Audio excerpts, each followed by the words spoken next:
Le bonhomme de neige. Quel beau froid il fait aujourd'hui, dit le bonhomme de neige. Tout mon corps en craque de plaisir, et ce vent cinglant, comme il vous fouette agréablement. Puis, de l'autre côté, ce globe de feu qui me regarde tout béat. Il voulait parler du soleil qui disparaissait à ce moment. Oh, il a beau faire le beau, il ne m'éblouira pas. Je ne lâcherai pas encore mes deux escarboucles. Il avait en effet, au lieu d'yeux, deux gros morceaux de charbon de terre brillants, et sa bouche était faite d'un vieux râteau, de telle façon qu'on voyait toutes ses dents. Le bonhomme de neige était né au milieu des cris de joie des enfants. Le soleil se coucha, la pleine lune monta dans le ciel, ronde et grosse, claire et belle, elle brillait au noir firmament. Ah, le voici qui apparaît de l'autre côté, dit le bonhomme de neige. Il pensait que c'était le soleil qui se montrait à nouveau. Maintenant, je lui ai fait atténuer son éclat. Il peut rester suspendu là-haut et paraître brillant. Du moins, je peux me voir moi-même. Si seulement je savais ce qu'il faut faire pour bouger de place, j'aurais tant de plaisir à me remuer un peu. Si je le pouvais, j'irais tout de suite me promener sur la glace et faire des glissades comme j'ai vu faire aux enfants. Mais je ne peux pas courir. Ouf, ouf, aboya le chien de garde. Il ne pouvait plus aboyer juste et était toujours enroué depuis qu'il n'était plus le chien de salon et n'avait plus sa place sous le poêle. Le soleil t'apprendra bientôt à courir. Je l'ai vu pour ton prédécesseur pendant le dernier hiver. Ouf, ouf. Je ne te comprends pas, dit le bonhomme de neige. C'est cette boule là-haut, il voulait dire la lune, qui m'apprendra à courir.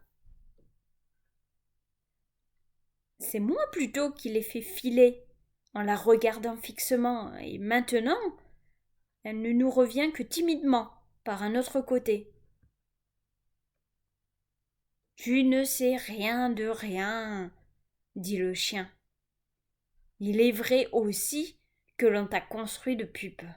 Ce que tu vois là, c'est la lune, et celui qui a disparu, c'est le soleil. Il reviendra demain, et tu peux m'en croire, il saura t'apprendre à courir dans le fossé. Nous allons avoir un changement de temps. Je sens cela à ma patte gauche de derrière. J'y ai des élancements et des picotements très forts. Je ne le comprends pas du tout, se dit à lui-même le bonhomme de neige, mais j'ai le pressentiment qu'il m'annonce quelque chose de désagréable. Et puis, cette boule qui m'a regardé si fixement avant de disparaître, et qu'il appelle le soleil, je sens bien qu'elle aussi n'est pas mon amie. Ouf, ouf, aboya le chien en tournant 3 fois sur lui-même. Le temps changea en effet. Vers le matin, un brouillard épais et humide se répandit sur tout le pays. Et un peu avant le lever du soleil, un vent glacé se leva qui fit redoubler la gelée. Quel magnifique coup d'œil quand le soleil parut.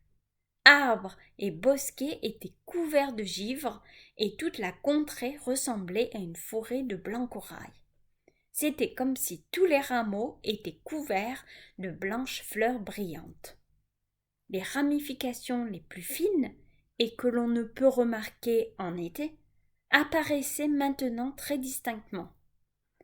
On eût dit que chaque branche jetait un éclat particulier, c'était d'un effet éblouissant. Les bouleaux s'inclinaient mollement au souffle du vent. Il y avait en eux de la vie comme les arbres en ont en plein été. Quand le soleil vint briller au milieu de cette splendeur incomparable, il sembla que des éclairs partaient de toutes parts, et que le vaste manteau de neige qui couvrait la terre ruisselait de diamants étincelants. Quel spectacle magnifique! S'écria une jeune fille qui se promenait dans le jardin avec un jeune homme. Ils s'arrêtèrent près du bonhomme de neige et regardèrent les arbres qui étincelaient. Même en été, on ne voit rien de plus beau. Surtout, on ne peut pas rencontrer un pareil gaillard, répondit le jeune homme en désignant le bonhomme de neige. Il est parfait. Qui est-ce? Demanda le bonhomme de neige au chien de garde. Toi qui es depuis si longtemps dans la cour, tu dois certainement les connaître. Naturellement, dit le chien. Elle m'a si souvent caressé et lui m'a donné tant d'os à ronger, pas de danger que je les morde. Mais qui sont-ils donc? Des fiancés, répondit le chien. Ils veulent vivre tous les deux dans la même niche et ronger des os ensemble. Ouf, ouf! Est-ce que ce sont des gens comme toi et moi? Ah, mais non, dit le chien. Ils appartiennent à la famille des maîtres. Je connais tout ici dans cette cour. Oui, il y a un temps où je n'étais pas dans la cour, au froid et à la tâche, pendant que souffle le vent glacé. Ouf, ouf! Moi, j'adore le froid, répondit le bonhomme de neige. Je t'en prie, raconte, mais tu pourrais faire moins de bruit avec ta chaîne. Cela m'écorche les oreilles. Ouf, ouf! Aboya le chien. J'ai été jeune chien, gentil et mignon, comme on me le disait alors. J'avais ma place sur un fauteuil de velours dans le château, parfois même sur le giron des maîtres. On m'embrassait sur le museau et on m'époussetait les pattes avec un mouchoir brodé. On m'appelait chéri. Mais je devins grand, et l'on me donna à la femme de ménage. J'allais demeurer dans le cellier. Tiens, d'où tu es? Tu peux en voir l'intérieur. Dans cette chambre, je devins le maître. Oui, je fus le maître chez la femme de ménage. C'était moins luxueux que dans les appartements du dessus, mais ce n'en était que plus agréable. Les enfants ne venaient pas constamment me tirailler et me tarabuster comme là-haut. Puis j'avais un coussin spécial et je me chauffais à un bon poêle. La plus belle invention de notre siècle, tu peux m'en croire. Je me glissais dessous et l'on ne me voyait plus. Tiens, j'en rêve encore. Est-ce donc quelque chose de si beau qu'un poêle? Reprit le bonhomme de neige après un instant de réflexion. Non, non, tout au contraire. C'est tout noir, avec un long cou et un cercle en cuivre. Il mange du bois au point que le feu lui en sort par la bouche. Il faut se mettre au-dessus ou au-dessous ou à côté, et alors rien de plus agréable. Du reste, regarde par la fenêtre, tu l'apercevras. Le bonhomme de neige regarda et aperçut en effet un objet noir, reluisant, avec un cercle en cuivre, et par-dessous lequel le feu brillait. Cette vue fit sur lui une impression étrange, qu'il n'avait encore jamais éprouvée, mais que tous les hommes connaissent bien. Pourquoi es-tu parti de chez elle? Demanda le bonhomme de neige. Il disait elle, car pour lui un être si aimable devait être du sexe féminin. Comment as-tu pu quitter ces lieux de délices? Il le fallait bon gré mal gré, dit le chien. On me jeta dehors et on me mit à l'attache parce qu'un jour je mordis à la jambe le plus jeune des fils de la maison, qui venait de me prendre un os. Les maîtres furent très irrités et l'on m'envoya ici à l'attache. Tu vois, avec le temps, j'y ai perdu ma voix, j'aboie très mal. Le chien se tut, mais le bonhomme de neige n'écoutait déjà plus ce qu'il disait. Il continuait à regarder chez la femme de ménage où le poêle était posé. Tout mon être en craque d'envie, disait-il. Si je pouvais entrer, soûl et bien innocent tout de même. Entrer, entrer, c'est mon vœu le plus cher. Il faut que je m'appuie contre le poêle, dussé-je passer par la fenêtre. Tu n'entreras pas, dit le chien. Si tu entrais, c'en serait fait de toi. C'en est déjà fait de moi, dit le bonhomme de neige. L'envie me détruit. Toute la journée, il regarda par la fenêtre. Du poêle sortait une flamme douce et caressante. Un poêle seul, quand il a quelque chose à brûler, peut produire une telle lueur, car le soleil ou la lune ne serait pas la même lumière. Chaque fois qu'on ouvrait la porte, la flamme s'échappait par-dessous. La blanche poitrine du bonhomme de neige en recevait des reflets rouges. Je n'y pus plus tenir. C'est si bon lorsque la langue lui sort de la bouche. La nuit fut longue, mais elle ne parut pas telle au bonhomme de neige. Il était plongé dans les idées les plus riantes. Au matin, la fenêtre du cellier était couverte de givre, formant les plus jolies arabesques qu'un bonhomme de neige pût souhaiter. Seulement, elle cachait le poêle. La neige craquait plus que jamais.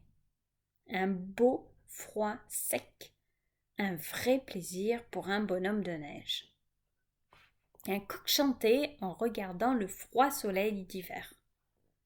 Au loin, dans la campagne, on entendait résonner la terre gelée sous les pas des chevaux s'en allant au labour, pendant que le conducteur faisait gaiement claquer son fouet en chantant quelques rondes campagnardes que répétait après lui l'écho de la colline voisine. Et pourtant, le bonhomme de neige n'était pas gai. Il aurait dû l'être, mais il ne l'était pas. Aussi, quand tout concourt à réaliser nos souhaits, nous cherchons dans l'impossible et l'inattendu ce qui pourrait arriver pour troubler nos repos.